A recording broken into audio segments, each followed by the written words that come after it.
Je passe la parole sans plus attendre à Francis Carole pour la Martinique, pour le Parlement.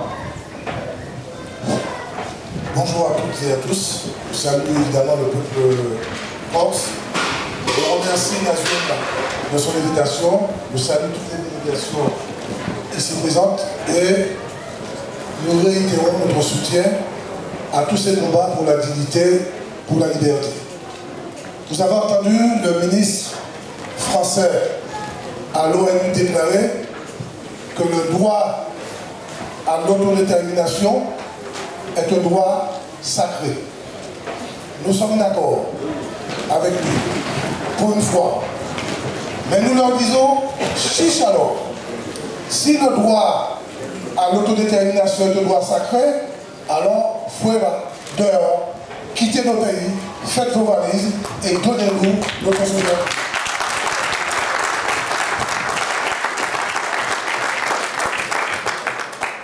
La situation en Martinique, nous l'avons rappelé l'an dernier, se caractérise par un certain nombre de combats chlordécone, l'empoisonnement chlordécone dont on a beaucoup parlé, la lutte contre la répression, parce que chaque fois que des militants jeunes essaient de mener des actions pour réclamer le respect de leur humanité, eh bien, ils sont poursuivis et mis en prison. Récemment, ils ont intenté un procès à un militant qui disait qu'à l'occasion des élections municipales, ils allaient attaquer les municipalités. Attaquer les municipalités, eh bien, ça lui a valu une peine de prison.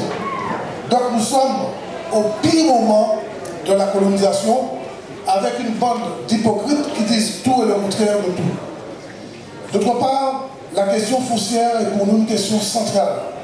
Nous assistons à une politique de recolonisation de peuplement que nous avons appelé génocide par substitution et le vol des terres par les colons français avec le soutien, l'aide, la complicité des instances de la justice entre guillemets françaises sont devenus un lieu commun et crée en tout cas chez le peuple une volonté de se battre pour défendre chaque parcelle de terre. L'élément essentiel pour ne pas être trop long, c'est deux choses. D'abord, que nous avons pu constituer le FID, le Front International de Décolonisation. Et qu'aujourd'hui, à travers le FID en Martinique, il y a un processus d'unification des partis indépendantistes. Il y a aujourd'hui au moins 6 partis indépendantistes qui se sont regroupés au sein du Front International de Décolonisation.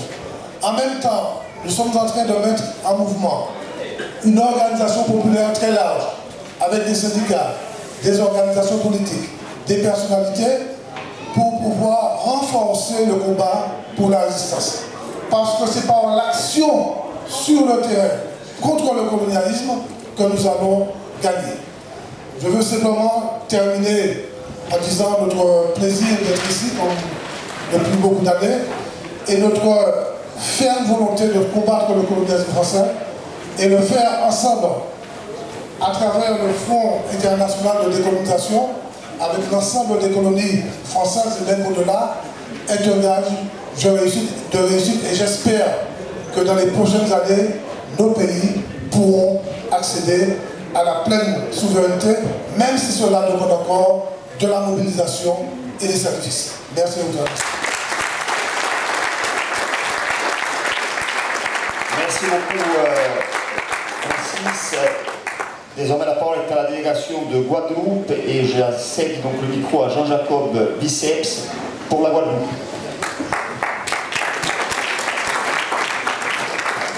Bonjour à tous et à toutes. Les premiers mots seront déjà pour remercier Nazioum de nous avoir invités à ces journées. C'est la deuxième fois de manière consécutive que nous y participions, puisque l'année dernière nous étions déjà présents.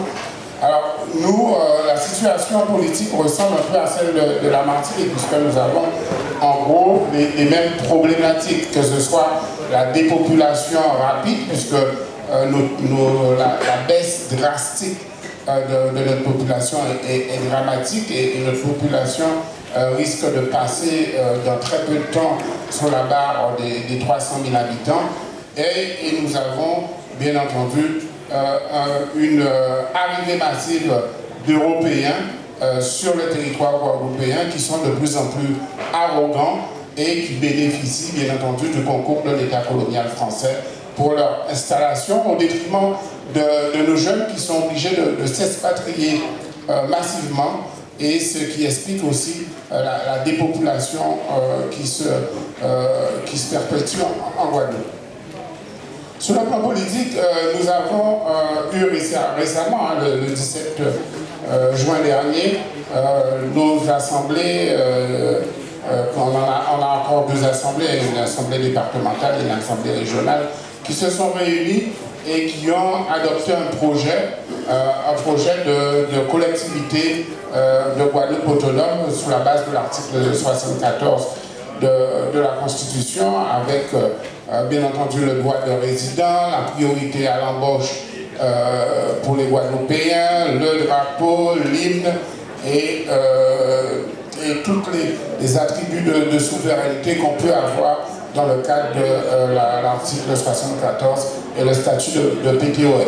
À part que le problème, c'est qu'une fois que ces libérations sont adoptées par les deux collectivités, il faut les transmettre à Paris. Et c'est comme le disait tout à l'heure le camarade guyanais, c'est là où tout ce qu'on a pu construire dans la négociation, puisque même nous, en tant que parti indépendantiste, nous avons participé aux travaux de la commission qui a rédigé ce projet de territoire et de collectivité nouvelle de la Guadeloupe. Et bien c'est là que, bien entendu, on sait qu'il y a des choses que les Français ne vont pas vouloir admettre parce que, sauf à modifier leur constitution. Et c'est toujours là le même combat. C'est un peu comme vous, avec le projet de statut d'autonomie de la Corse et les positions de l'État colonial français. Donc, nous sommes dans ce combat-là, faire en sorte que nous arrivions à imposer à l'État colonial français ce que nous avons décidé en Guadeloupe, et pas qu'eux, ils décident de nous imposer ce qu'ils veulent. Et c'est un combat, bien entendu, qu'on doit mener avec les sources politiques, avec la population et avec les forces sociales. Et en Guadeloupe, on est en train de mettre en place une large coalition qui va bien au-delà des organisations patriotiques guadeloupéens pour essayer d'aller vers cette collectivité. Bien entendu, nous qui sommes au Fonds international de décolonisation, les 5 organisations guadeloupéennes qui constituent la section guadeloupéenne du FIP, nous sommes des organisations indépendantistes et nous le restons. Mais nous, de manière stratégique, nous voyons bien qu'il faut déjà essayer de nous détacher de l'identité législative française pour nous mettre dans une autre situation qui nous permettra de créer un rapport de force pour avoir ensuite, après, la possibilité de mener le combat qu'on mène au sein du FIT, c'est-à-dire obtenir la réinscription de nos pays sur la liste des pays non autonomes. Et l'exemple de ce qui s'est passé en Kanaki montre bien qu'on ne peut pas s'appuyer sur la Constitution française pour pouvoir revendiquer notre souveraineté. Notre planche, c'est le droit international. C'est l'article 15-14 de l'Organisation des États-Unis. On ne peut effectivement envisager notre décolonisation qu'en dans le cadre du droit international français. La France ne sait pas décoloniser. La France n'a jamais su décoloniser. Les Français, pour qu'ils partent, il leur faut un coup de pied dans le cul. La seule manière de leur quitter la France, c'est de les foutre dehors. Et ça, nous sommes bien conscients. Et nous disons que même si nous travaillons à un projet, mais nous savons, nous partis indépendantistes, qu'il va falloir foutre la France dehors. Leur problème, c'est de nous garder dans la zone Amérique parce qu'ils ont des intérêts géostratégiques. On n'en a rien à foutre de l'intérêt géostratégique des Français. Ce qui nous importe, c'est notre peuple, nos pays nos enfants, notre avenir.